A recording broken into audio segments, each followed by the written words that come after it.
فلسطین اور مسجد الاقصی کے بارے میں سوشل میڈیا کے ذریعے سے اور بھی بہت سے طریقوں سے ہم خبریں پڑھتے ہیں، سنتے ہیں اور دیکھتے ہیں۔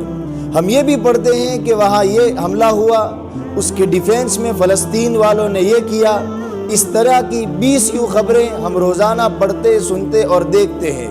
لیکن عربی زبان کا ایک مشہور مقولہ ہے کہ صاحب البیت ادری بما فیہ، کہ گھر کی بات گھر والے کو جتنی پتہ ہوتی ہے اتنی باہر والے کو پتہ نہیں ہوتی۔ تو کیا ہی اچھا ہو کہ فلسطین اور اسرائیل کے بارے میں ہم خود فلسطین کے مسلمانوں سے جانیں کہ وہاں کے کیا حالات ہیں، وہ فلسطین کے مسلمانوں کی کیا حال ہیں، اور اسرائیل کے جو ملٹری والے ہیں ان کی کیا حالت ہے، اور اسرائیل نے فلسطین کی زمینوں پر کیسے قبضہ کیا۔ اس طریقے کی باتیں ہم سوشل میڈیا سے جاننے کے بجائے خود فلسطین کے کچھ علماء کی زبان سے سنیں کہ وہ کیا کہتے ہیں۔ چنانچہ ماضی قریب میں فلسطین کا ایک وفد تقیہ رائے بریلی جو ایک جگہ ہے جہاں حضرت مولانا علی میاں ندوی رحمہ اللہ کا جو وطن ہے، وہاں تشریف لائے اور گفتگو ہوئی۔ اس گفتگو کو ایک صاحب قلم نے قلم بند کیا ہے اور 3-4 موضوعات پر تقریباً 6 گھنٹے کی ملاقات میں انہوں نے تفصیل سے بات کی، فلسطین کے مسلمانوں کے بارے میں، اسرائیل کی ملٹری کے بارے میں، اور اسرائیل نے کس طریقے سے ناجائز فلسطین پر قبضہ کیا ہے۔ بقول خلیل الرحمن سجاد نعمانی صاحب دامت برکاتہم کے کہ ناجائز ماں باپ کی ناجائز اولاد ہے فلسطین، یہ اسرائیل۔ تو انہوں نے کھل کر کے بات کہی، تو ہم اسی رپورٹ کو آپ کی آسانی کے لیے، آپ کی سہولت کے لیے ریکارڈنگ کر کے پیش کرتے ہیں۔ آپ بغور سنیے اور اندازہ لگائیے، اس لیے کہ حقیقی صورتحال وہاں کے لوگ جتنی بتا سکتے ہیں اتنی سوشل میڈیا کے ذریعے سے نہیں معلوم کی جا سکتی۔ اس لیے آپ بہت ہی غور سے اس آنے والی رپورٹ کو سنیے۔ قلم کسی اور کا ہے، زبان میری ہے۔ بہت غور سے سماعت فرمائیں اور پھر ان کے لیے دعائیں کریں، ان کے لیے رمضان کے مبارک مہینے میں ان کی حفاظت کے لیے، اور ہمیں بھی اللہ تعالیٰ ایسا جذبہ عطا فرمائے دین کی حفاظت کے لیے۔ اللہ وہ سب کچھ کر گزرنے کی ہمیں بھی توفیق عطا فرمائے۔ رپورٹ کو غور سے سنیے۔ سنیچر کے دن فلسطین کے 3 دانشور دکتور محمود شبکی، دکتور طاہا صفدی، دکتور جودت مظلوم دائرہ شاہ علم اللہ تقیہ کلا تشریف لائے۔ یوں تو ان کے ہندوستان آنے کا مقصد ہندوستان کے علماء کو فلسطین کے مسئلے کی طرف متوجہ کرنا تھا، لیکن ایک اور مقصد حضرت مولانا علی میاں ندوی رحمہ اللہ کے دیار کی زیارت، فاتحہ خوانی اور حضرت مولانا سید محمد رابع حسنی ندوی دامت برکاتہم سے ملاقات بھی تھا۔ تقریباً 6 گھنٹے ان کا قیام رہا۔ ان 6 گھنٹے قیام کے دوران الگ الگ باتیں ہوئی جو یہ ہیں۔ خاص طور سے 3 موضوعات پر گفتگو ہوئی۔ نمبر 1، حضرت مولانا علی میاں ندوی رحمہ اللہ کے بارے میں کچھ باتیں ہوئی۔ نمبر 2، اسرائیل کے یہودیوں کے بارے میں کچھ باتیں ہوئی۔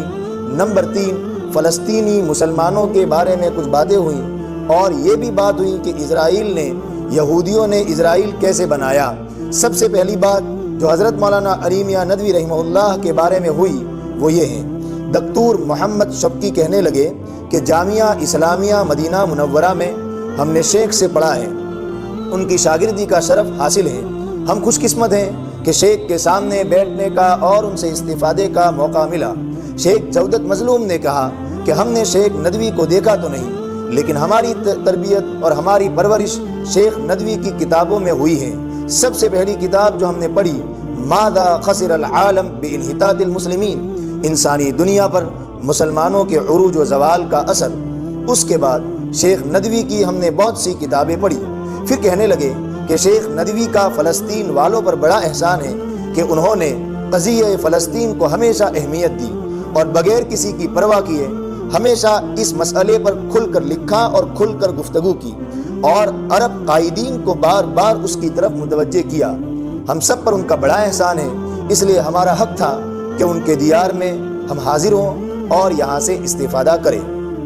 کہنے لگے کہ ہم پہلے سمجھتے تھے کہ جس کے بھی نام کے ساتھ ندوی لکھا ہوتا ہے وہ سب شیخ ندوی کے خاندان کے افراد ہیں، لیکن ہندوستان آ کر معلوم ہوا کہ یہ عظیم ادارہ ندوۃ العلماء کی طرف نسبت ہے۔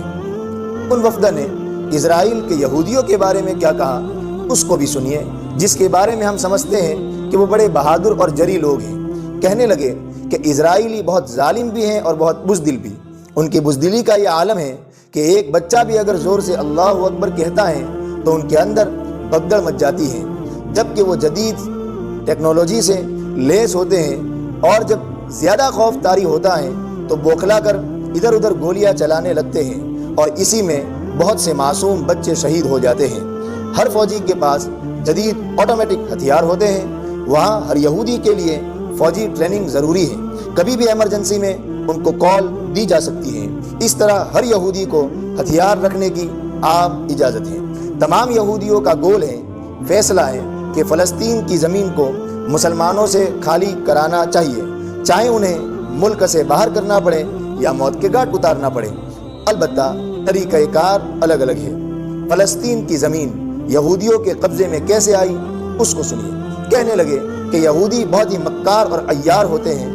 فلسطین میں وہ صفائی ستھرائی کے کام کی خاطر آئے تھے بہت پہلے، پھر انہوں نے زمینیں خریدنی شروع کی۔ ان کا مقصد ناجائز طور پر قبضہ کرنا تھا۔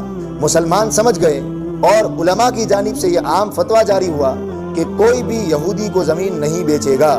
یہودیوں نے زمین کے معمولی سے ٹکڑے کے بدلے میں لاکھوں ڈالر پیش کیے، لیکن الحمدللہ مسلمانوں نے پوری طرح ٹھکرا دیا۔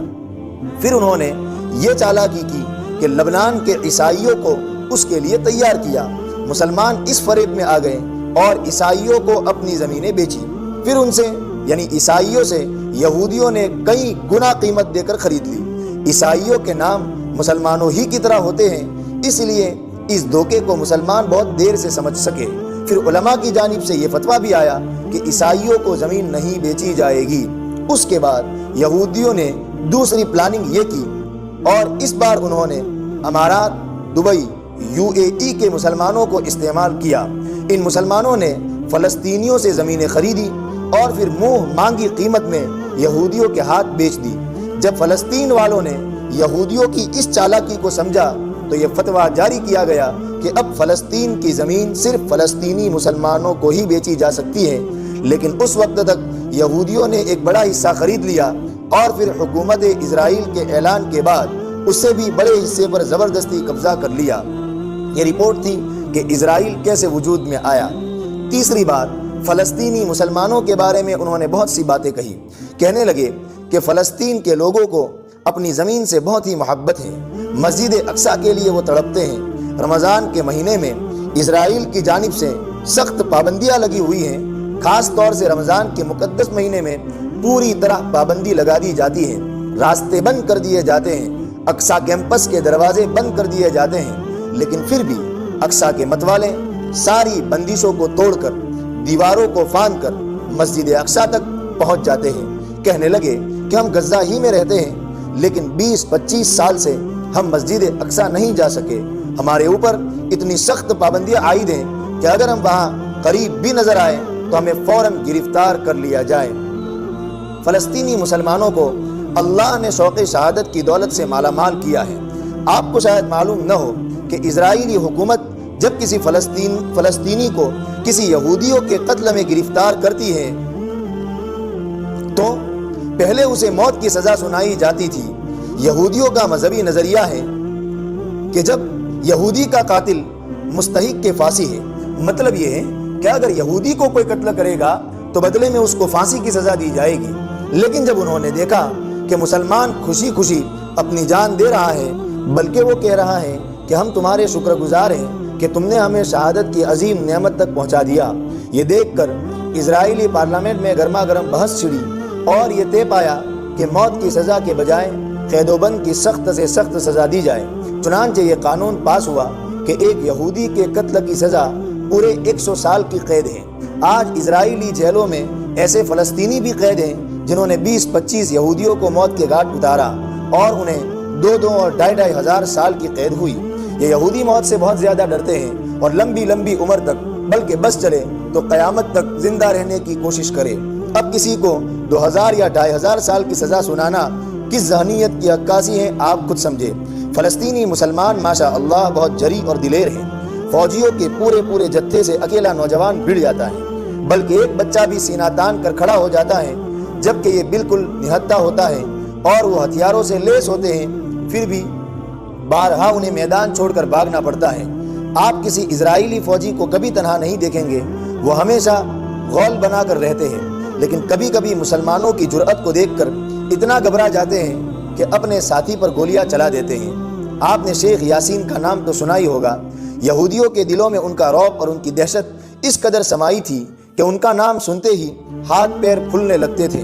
دیکھنے میں شیخ یاسین بالکل معذور تھے، اپنی کرسی سے اٹھ بھی نہیں سکتے تھے، لیکن یہودیوں کو معلوم تھا کہ اس شخص کا دماغ بہت مضبوط ہے، کرسی پر بیٹھے بیٹھے اس نے ناک میں دم کر رکھا ہے۔ یہی وجہ ہے کہ میزائل سے ان کو ٹارگٹ کیا گیا اور ان کے چتڑے اڑ گئے۔ ہم لوگوں نے ان کے بکھرے اعضاء کو ادھر ادھر سے سمیٹ کر دفن کیا۔ شیخ یاسین واقعی میں بہت زبردست شخص تھے۔ ان کی ایک آواز پر سارے مسلمان جمع ہو جاتے تھے، ان کی ایک جھلک کے لیے لوگ ٹوٹ پڑتے تھے۔ اللہ نے ان کو غیر معمولی تاثیر سے نوازا تھا۔ ان کے ہوتے ہوئے کہیں ظلم نہیں ہو سکتا تھا۔ اگر کسی بارے میں معلوم ہوتا کہ وہ کسی پر ظلم کر رہا ہے تو شیخ اسے کہلا دیتے کہ اگر دوبارہ ایسا ہوا تو میں آتا ہوں تمہارے پاس، پھر اس کی دوبارہ ہمت نہیں ہوتی تھی۔ اگر کسی پر زیادتی ہوتی تو کہتا کہ ابھی شیخ یاسین کے پاس جا رہا ہوں، تو معاملہ فوراً وہیں کا وہیں درست ہو جاتا تھا۔ فلسطینی اپنی غیرت ایمانی اور شوق شہادت کی طاقت سے ظالم اسرائیلی فوج کا سامنا کرتے ہیں، لیکن ساتھ ہی وہ ہتھیار بھی بناتے ہیں، ٹینک اور میزائل بھی بناتے ہیں اور فوجی تربیت بھی دیتے ہیں، لیکن یہ سب کام زیر زمین سرنگ بنا کر کیا جاتا ہے۔ اسرائیل کو سب خبر ہوتی ہے، لیکن اندر تک گھسنے اور سامنا کرنے کی جرأت نہیں ہوتی۔ وہ فلسطینیوں سے بہت ڈرتے ہیں، اور جب اس کے خوف میں اضافہ ہوتا ہے اس کی جانب سے غزہ پر پابندیاں بڑھا دی جاتی ہیں، لیکن اللہ کا فضل ہے کسی بھی فلسطینی مسلمان کا جذبہ نہ ٹھنڈا پڑتا ہے، نہ اس کے قدموں میں لغزش پیدا ہو